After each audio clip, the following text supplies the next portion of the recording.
अच्छा, कल respiratory system को हमने दो हिस्सों में तकसीम करके पढ़ा था ना। एक उसको मैं रिवाइज करता हूँ, ठीक है, थोड़ा सा जल्दी। ह्यूमन रिस्पायरेटरी सिस्टम,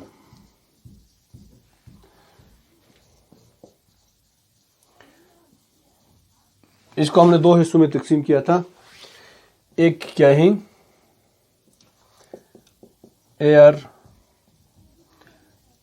पैसेज वे, और दूसरा है लंग। ठीक है, तो आज का हमारा टॉपिक लंग है। इससे पहले जो लास्ट टाइम पढ़ा था इसको रिवाइज करता हूँ। तो ये शुरू होते हैं कहाँ से? नोस्ट्रिल से। अब ये क्या है? नोस्ट्रिल से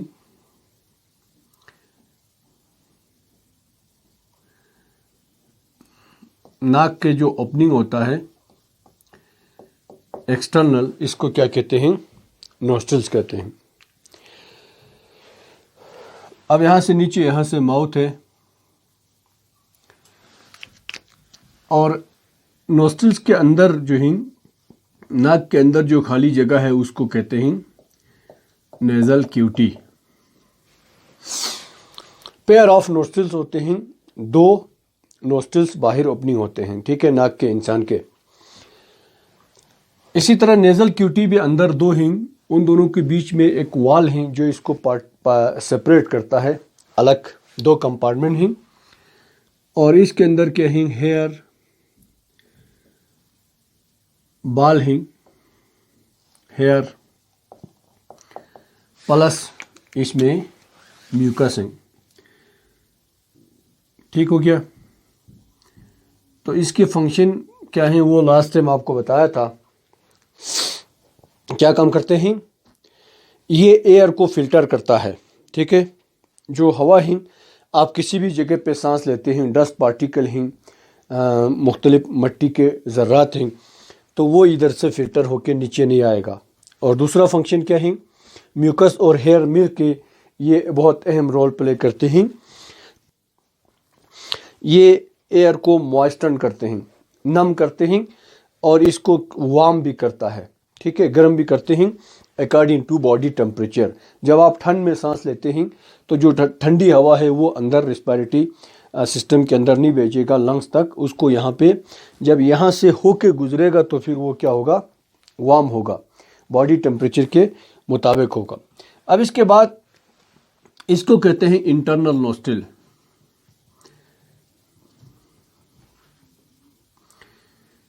अब ये इंटरनल नोस्ट्रिल्स ओपन होते हैं एक रास्ते में, इसको कहते हैं फेरेंक्स। फेरेंक्स के बारे में हमने क्या बताया था? It is a common duct for respiratory system as well as digestive system. अब ऊपर से जो हवा आते हैं, नीचे माउथ से फूट आते हैं, वो दोनों इसी रास्ते से नीचे आएगा। यानी फेरेंक्स जो है वो रिस्पायरेटरी सिस्टम का भी हिस्सा है और डाइजेस्टिव सिस्टम का भी, ठीक है। अभी इसके बाद यहाँ से इन दोनों का रास्ता अलग होगा। हवा जाने के रास्ते को हम कहते हैं ट्रेकिया, या इसको हम विंड पाइप भी कहते हैं। और it is located in different of oesophagus. ये क्या है? एसोफेगस है। ये खुराक की नाली है। अब जो आप खाना खाएगा तो खुराक इधर से नीचे आ जाएगा स्टमक में, और हवा जो है वो इस ट्रेकिए में से नीचे गुजरेगी। ट्रेकिए के बारे में हमने ये बताया था कि आपको कि इसकी जो लेंथ है टोटल इंसानों में वो 12 सेंटीमीटर होते हैं, ठीक है। ये 12 सेंटीमीटर लंबा होते हैं, और it is consist of C shape cartilage.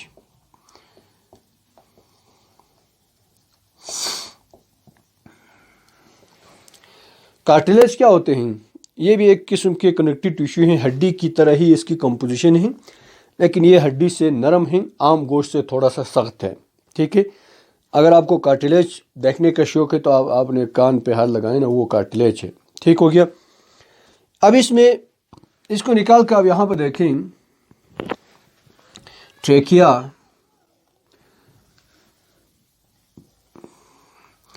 तो इसके अंदर इस तरह के सी शेप कार्टिलेज से ये मिलकर बना हुआ है। इसका फ़ायदा ये होगा कि ये कोलैप्स नहीं होगा, इसमें हवा हो या नहीं हो ये ओपन रहेगा। अब इसके ऊपर वाला जो पोर्शन है इसको कहते हैं लैरिंक्स।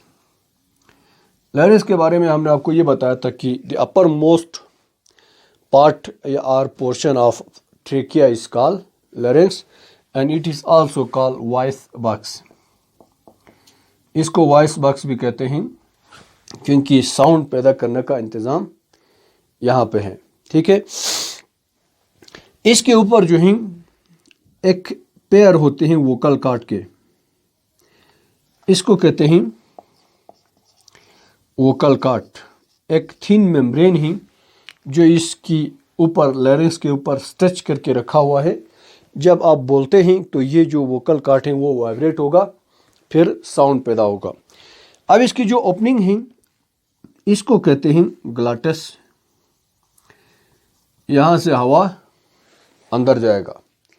इसके ऊपर एक ढक्कन होते हैं, इस ढक्कन को कहते हैं एपीग्लॉटिस। एपी का मतलब ऊपर, यानी ग्लॉटिस के ऊपर। ये लिट या जो ढक्कन है वो आमतौर पर खुला रहेगा। जब आप खाना खाते हैं तो ये इनवॉलंटरीली बंद हो जाते हैं ताकि खुराक की एंट्री को इसके अंदर जाने नहीं दिया जाए।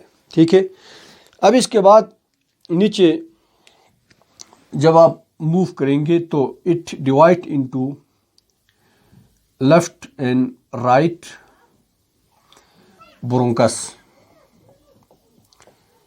एक को ब्रोंकस कहते हैं, बहुत सारे हैं तो इसको क्या कहते हैं, ब्रोंकाई कहते हैं। ठीक है, अब ऊपर वाले के बारे में हमने ये बताया था कि इस ट्रेकिया में सी शेप कार्टिलेज है, लेकिन नीचे जो ब्रोंकस है उसमें कार्टिलेज के प्लेट है। ठीक है, इस तरह है। सी शेप के कार्टिलेज के बजाय इसकी वॉल में कार्टिलेज का प्लेट लगा हुआ है। अब ये फर्दर डिवाइड होते हैं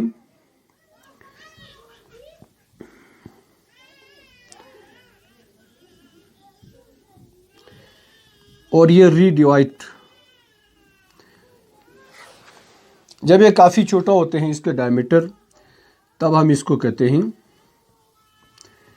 ब्रोंक्यूल। अब धीरे धीरे जब ये छोटा हो जाएगा उसके अंदर कार्टिलेज की मकदार भी प्रोग्रेसिवली कम होते जाते हैं और अल्टीमेटली आखिर जब ये बहुत ही छोटा हो जाते हैं तब हम इसको कहते हैं एल्विलर डक। और एल्विलर डक के आखिर में जो पाउच कहते हैं थीली को। ठीक है, इस तरह के थीली को कहते हैं एल्विलस। एक है तो एल्विलस, इस तरह के बहुत सारे थीले होते हैं उसको कहते हैं एल्विलाई। तो ये रास्ता है एयर पैसेज वे जो नोस्ट्रल से शुरू होते हैं आखिर में एल्विलस पे ख़त्म होते हैं। और एल्विलस के बारे में हमने आपको ये बताया था कि इसके सराउंडिंग एतराफ़ में ब्लड कैपिलरीज, खून की नालियां हैं जो इसको सराउंड करते हैं।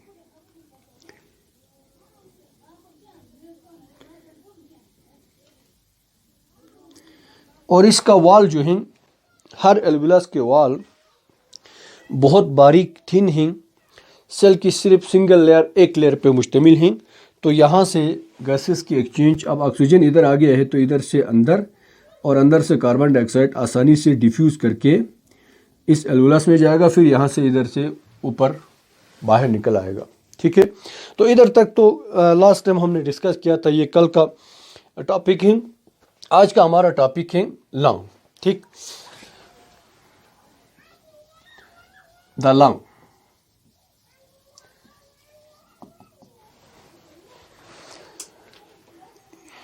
लंग जो है कंसिस्ट ऑफ एल्विलाई, बहुत सारे एल्विलाई मिलके लंग बनते हैं, आपको पता है। ठीक है,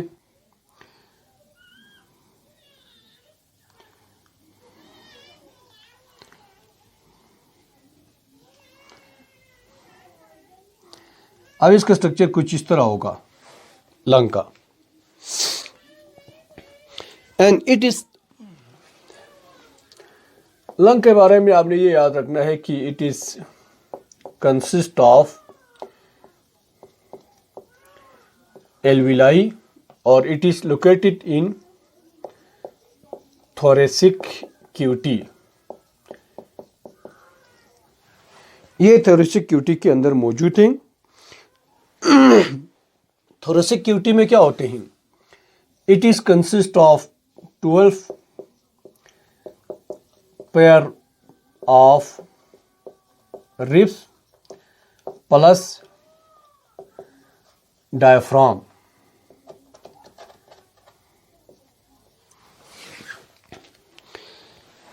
अब ये इस तरह इसके अंदर लोकेटेड है।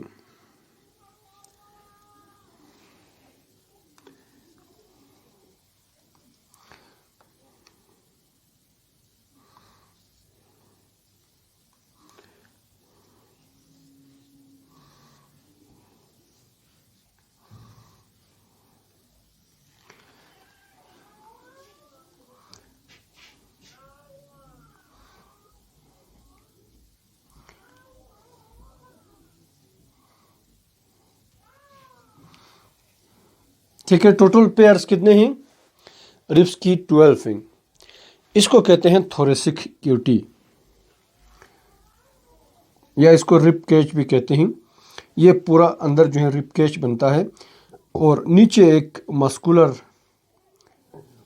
इस शेप का एक शीटिंग, इसको कहते हैं डायफ्राम। और ये क्या है? रिपिंग। और इस अंदर की इधर डायफ्राम के पर्दा जो है एक बीच में होता है, जो कि नीचे वाला पोर्शन और ऊपर वाले पोर्शन को सेपरेट करते हैं। नीचे वाले को एब्डोमिनल क्यूटी कहते हैं और ऊपर वाले को थोरेसिक क्यूटी कहते हैं। ठीक है, तो ये क्या है? थोरेसिक क्यूटी है। तो इंसान के लंग्स कहाँ पे हैं?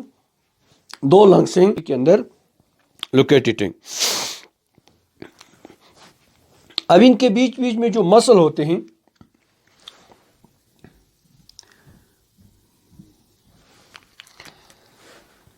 इस मसल को कहते हैं इंटरकोस्टल मसल। ठीक है,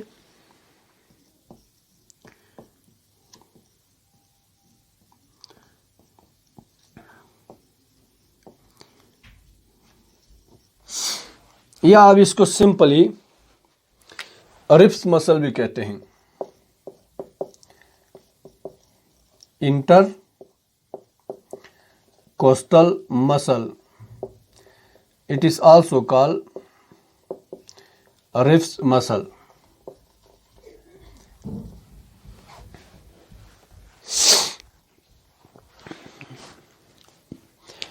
अब इसके अलावा आपने यहां पे ये याद रखना है कि जो लेफ्ट है, 2 पेयर होती हैं रिब्स लंग की। ठीक है, आपको नजर आ रहे हैं 2 हैं, एक जोड़ी होती हैं, मतलब पेयर में पेयर ऑफ लंग्स।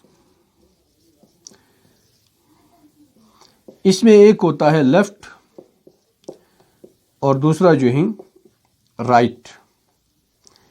लेफ्ट वाला जो है थोड़ा सा स्मॉल होते हैं और इसमें सिर्फ 2 लोब्स होंगे, 2 लोब्स, जबकि राइट वाला जो है थोड़ा सा बड़ा होते हैं, बिगर, और इसमें 3 लोब्स होते हैं।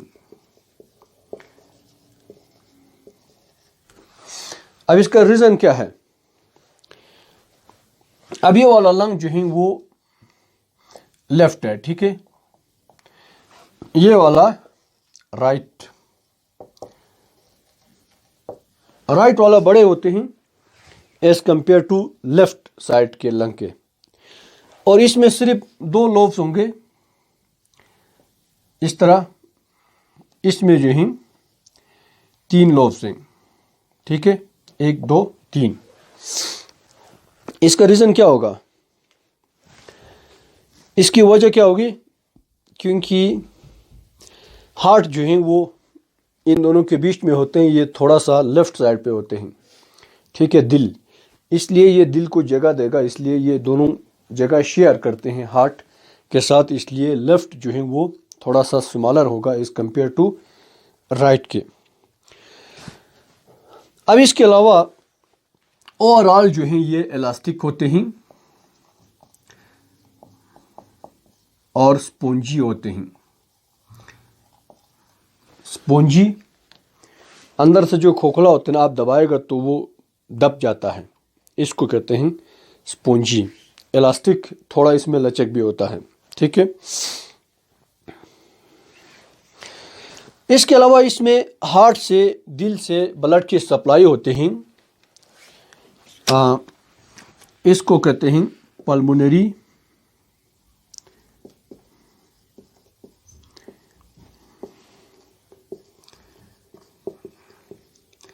Arteries and when. अब आपको पता है जो ब्लड लेके जाता है टुवर्ड्स द लंग उसको हम पल्मोनरी आर्टरी कहते हैं, और जो ब्लड लंग में से वापस लाता है उसको पल्मोनरी वेन कहते हैं, ठीक है। पल्मोना या पल्मोनरी का मतलब है रिलेटेड टू लंग। जहाँ कहीं पल्मोनरी आता है इसके आपके फौरन जहन में आना चाहिए कि ये लंग से रिलेटेड है, ठीक है। इसके अलावा इसमें दो मेम्ब्रेन भी होते हैं,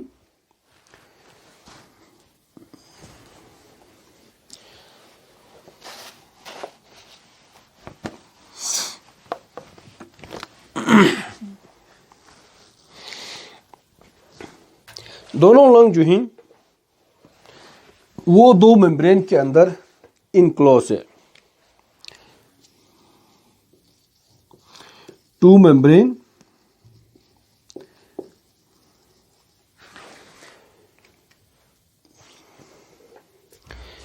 इनको कहते हैं, बाहर वाले को कहते हैं आउटर प्लूरल मेम्ब्रेन,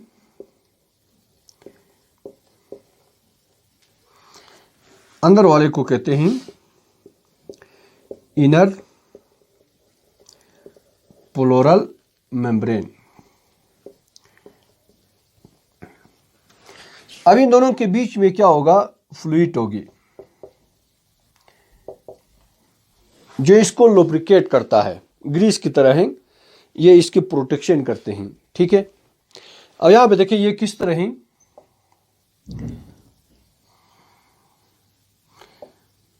फर्ज करें ये लेफ्ट एंड राइट लंग्स है, ठीक है।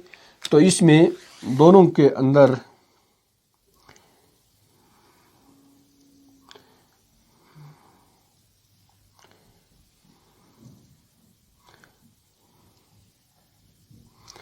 इसको क्या करते हैं, इनक्लोज करता है। अब इसको कहते हैं आउटर, इसको कहते हैं इनर, प्लूरा या प्लूरल मेम्ब्रेन कहते हैं, ठीक है। और इन दोनों के बीच में क्या होगा, कोई फ्लूइडिंग जो इस लंग की ओवरऑल प्रोटेक्शन करते हैं, शॉक को एब्जॉर्ब करता है, ठीक है। तो ये हो गया जी टोटल स्ट्रक्चर लंग्स के बारे में।